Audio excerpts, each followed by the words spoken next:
This is the continuation of my walking routine during a break after the mess If you between this country Israel and the other one. So in this area, in the walking area, you have the first aid kit from Magen David Adom. Meron din siyang bicycle repair if you're yung gulong ganyan ay may sira yung bike mo, ayan, may repair dyan. Of course, kapag ikaw ay nauhaw, andyan din yung mall, malapit na dyan yung mall. Tapos meron ding inuman ng tubig, ay malamig na tubig ang lalabas dyan. Of course. And napakagandang maglakad dito dahil ang makikita mo ay bukid. Katabi ng bukid, so fresh air ang malalanghap mo during early in the morning. Halos lahat kapag walang ginagawa o before mag-start ng kanilang araw ay maglalakad-lakad muna sila dito for a refreshing mind and body. And in this area we have farms on the side.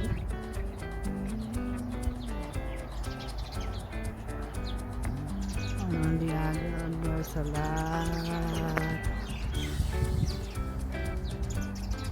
So this area is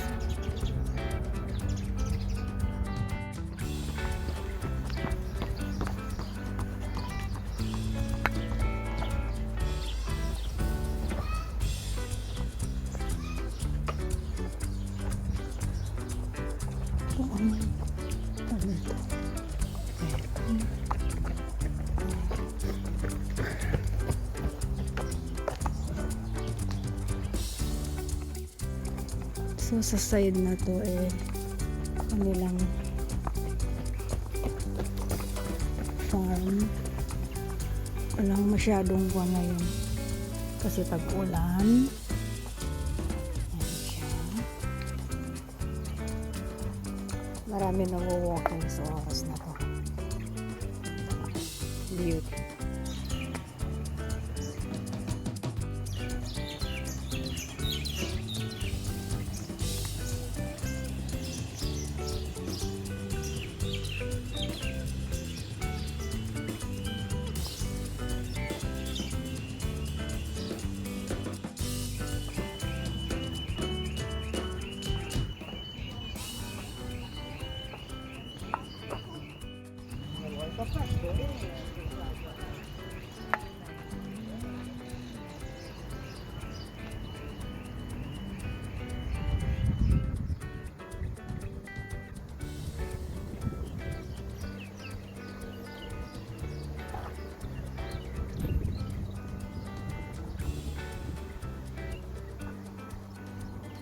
Yung hideout ng mga farmers.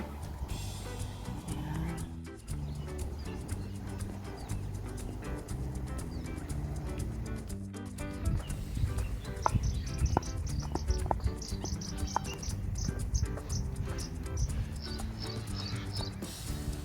Side na ito, on this side there's a shelter.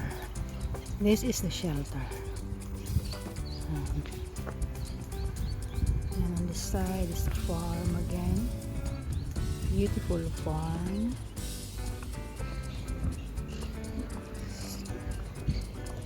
Tayo dito.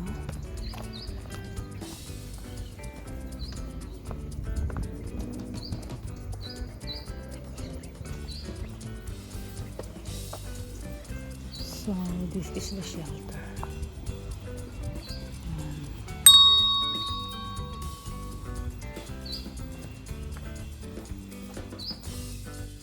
Private houses.